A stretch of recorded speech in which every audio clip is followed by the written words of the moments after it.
Se deseja coragem para agir, o estoicismo, a ferramenta robusta que forja suas capacidades e incita a coragem necessária para viver intensamente.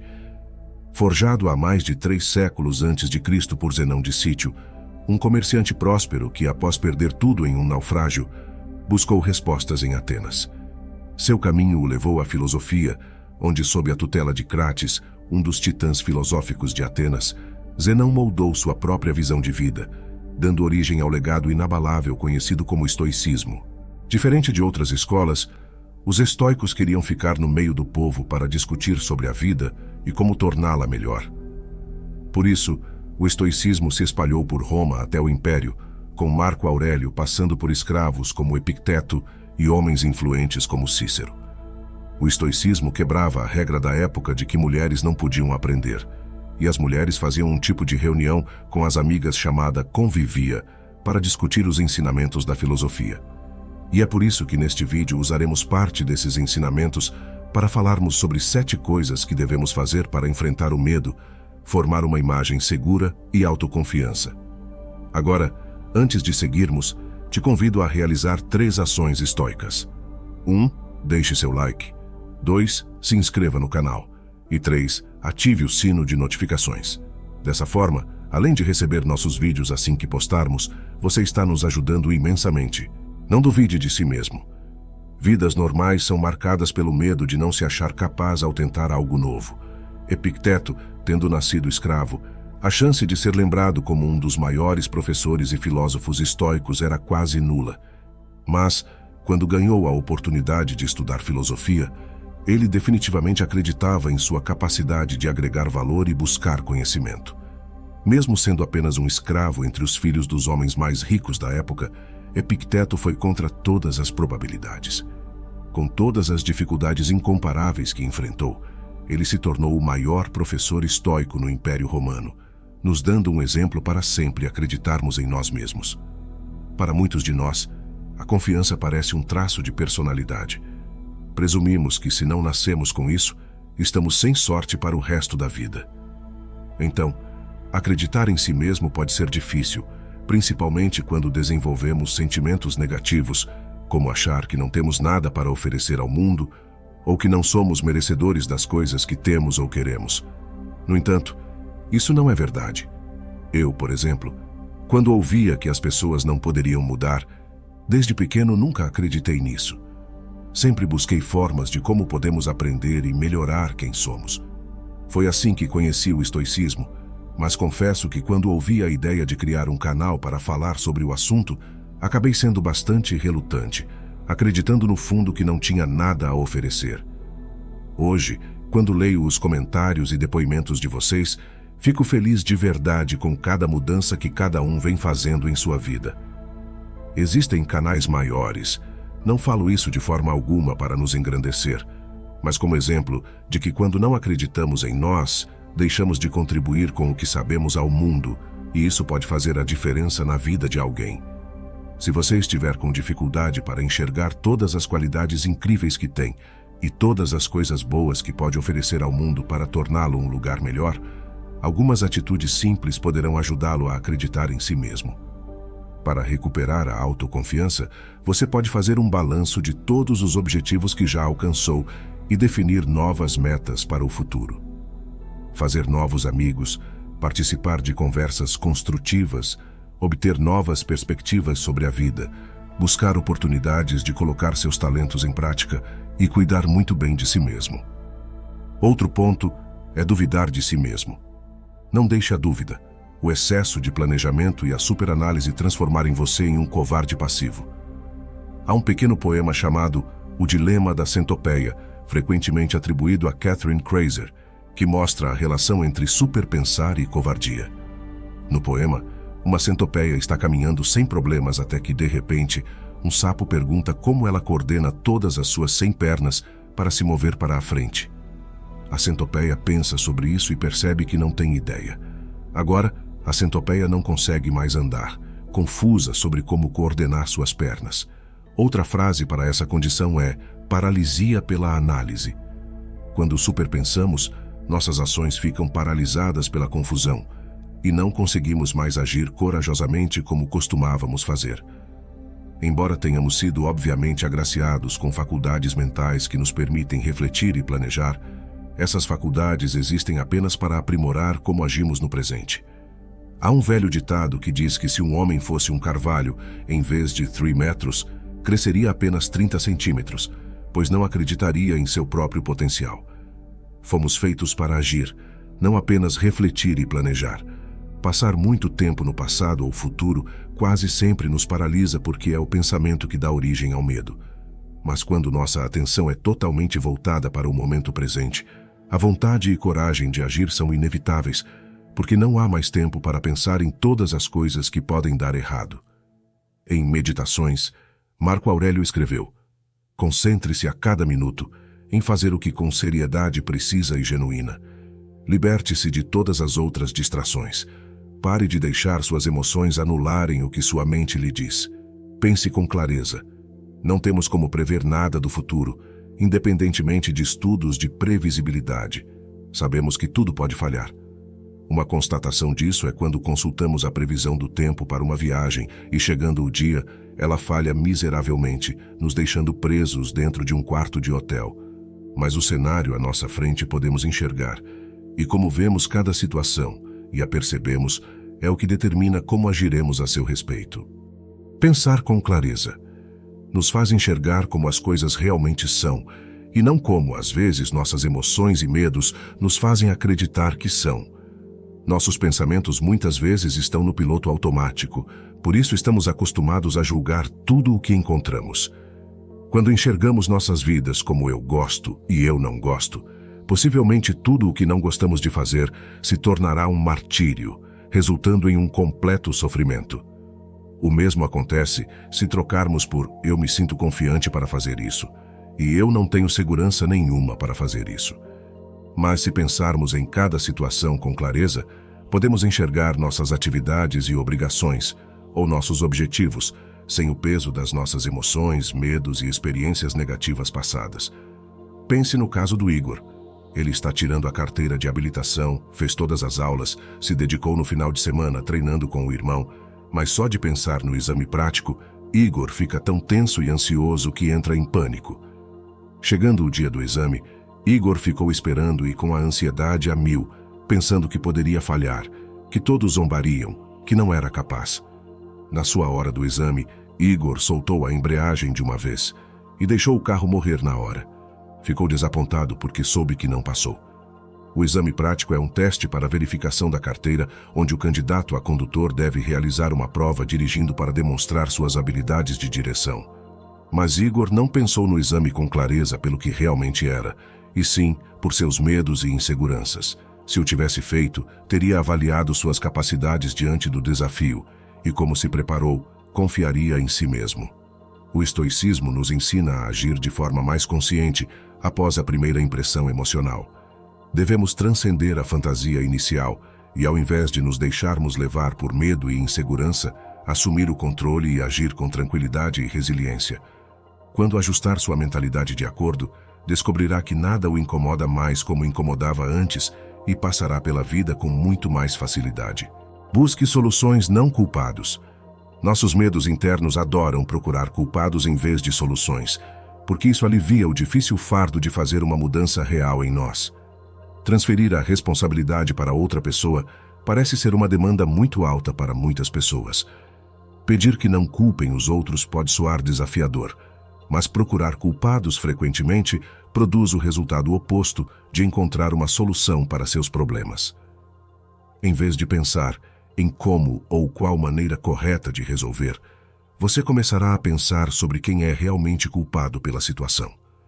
Frequentemente, culpar os outros é algo que as crianças fazem, porque seu desenvolvimento cognitivo e moral ainda não permite que compreendam a importância de assumir responsabilidade por suas ações.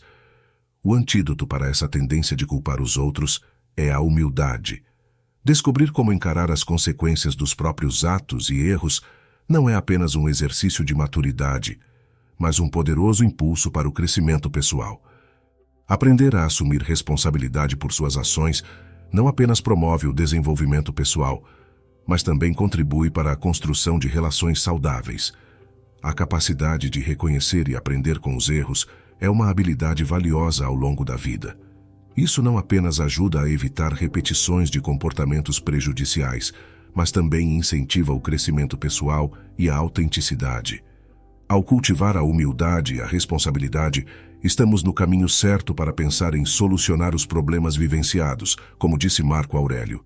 Não culpe ninguém. Corrija as pessoas se puder, senão apenas repare o dano e suponha que você também não possa fazer isso.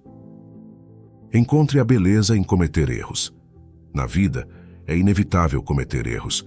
Se você teme cometer um, inevitavelmente se tornará um escravo do perfeccionismo, com medo de ir e por receio de fazer algo de forma errada.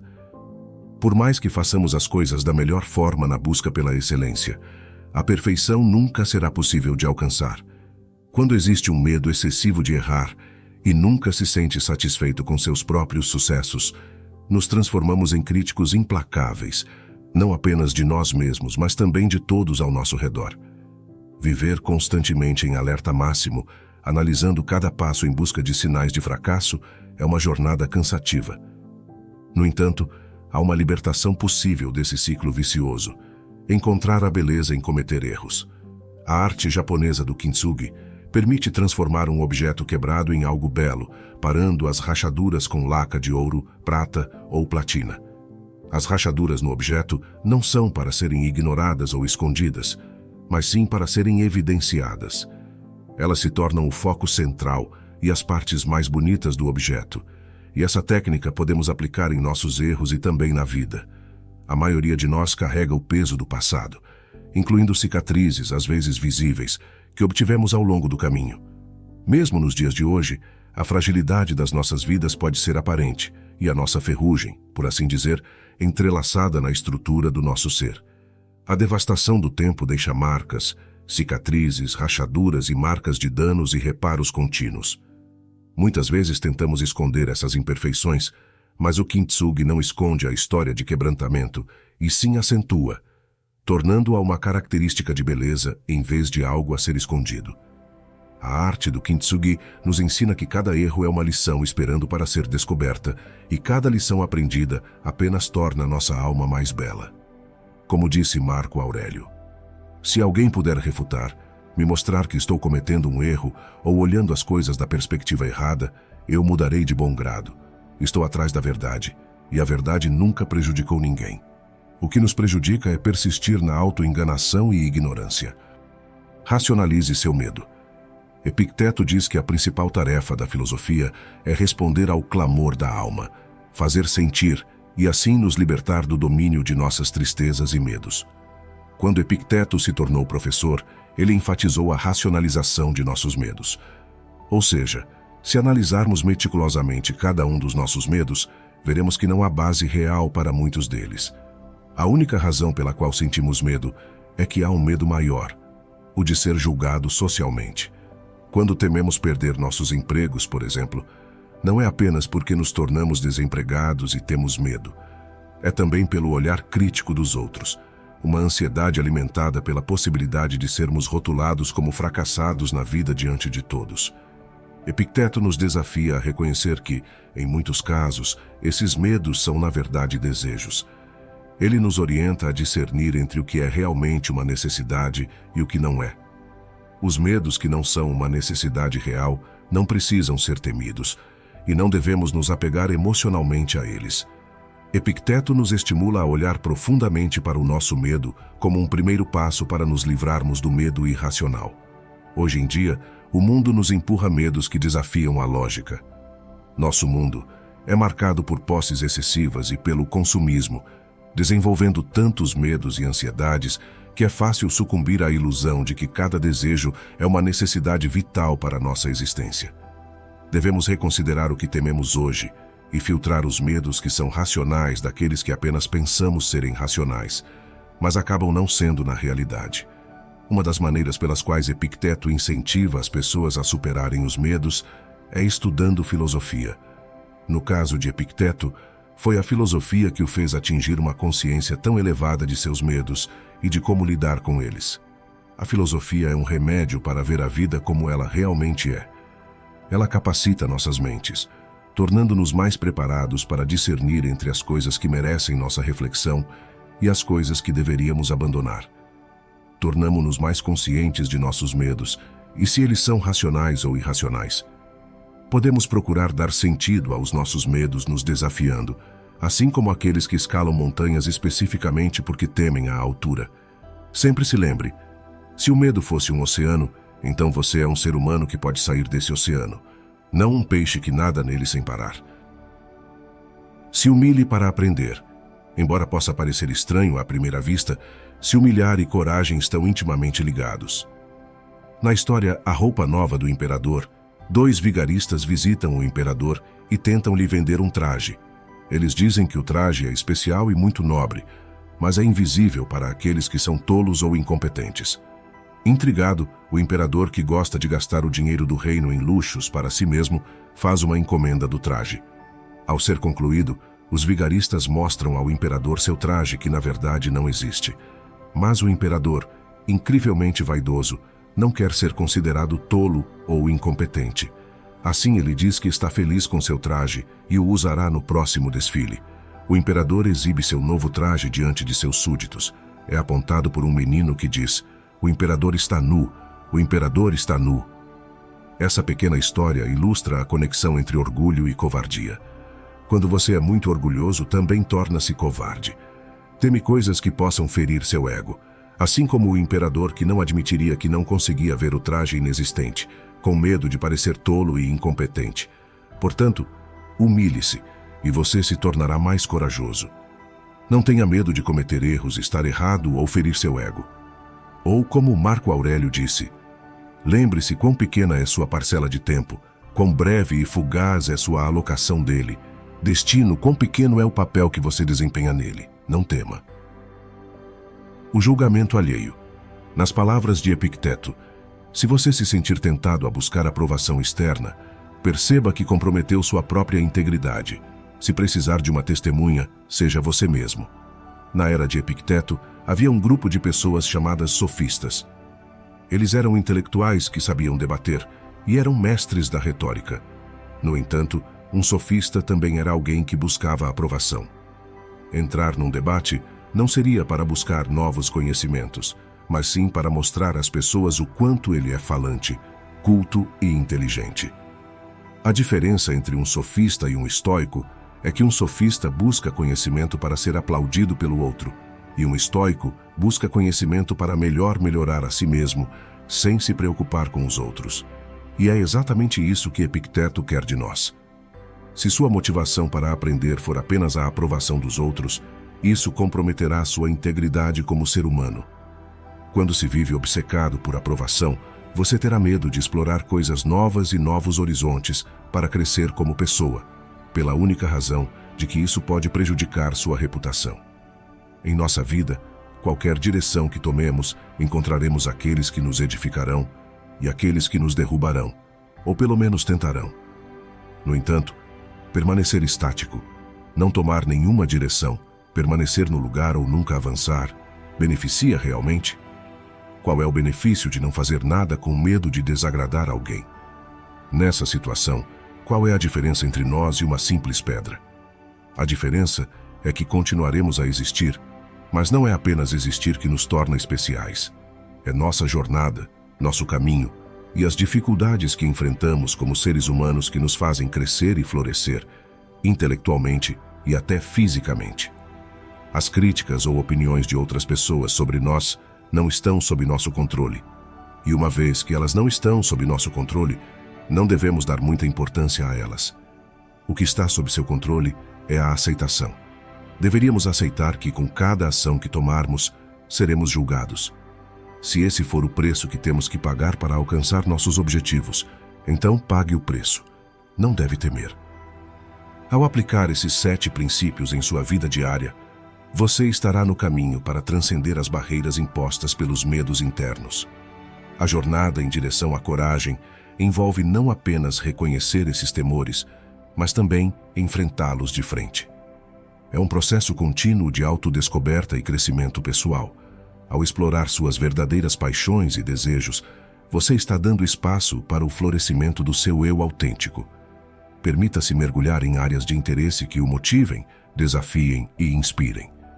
A busca pelo conhecimento significativo é uma jornada poderosa que impulsiona o progresso pessoal. Cada passo em direção ao entendimento profundo não apenas expande sua mente, mas também fortalece sua resiliência interna. Considere os horizontes que você deseja alcançar e viver. Visualize seus objetivos, estabeleça metas alcançáveis e trace um plano de ação realista. A coragem não é a ausência de medo, mas sim a determinação de avançar apesar dele. Ao abraçar os princípios mencionados, você está construindo a base para uma vida mais plena e realizada. Se você chegou até aqui na leitura, expressar gratidão é reconhecer a importância desse processo. A gratidão é um poderoso catalisador para a mudança positiva. Compartilhar este vídeo com seus amigos e familiares é estender a mão para criar uma comunidade que apoia o crescimento mútuo.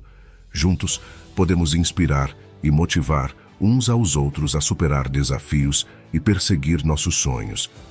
A propagação desse conhecimento transformador é uma contribuição valiosa para a evolução coletiva. Cada pessoa que se beneficia desses princípios é uma adição positiva ao tecido social. Agradeço sinceramente por dedicar seu tempo a assistir a este vídeo. Este é apenas o começo de uma jornada contínua em busca de autenticidade, coragem e realização pessoal. Até o próximo vídeo, onde continuaremos a explorar juntos os caminhos para uma vida mais significativa. Obrigado pela sua presença e comprometimento com o seu próprio crescimento.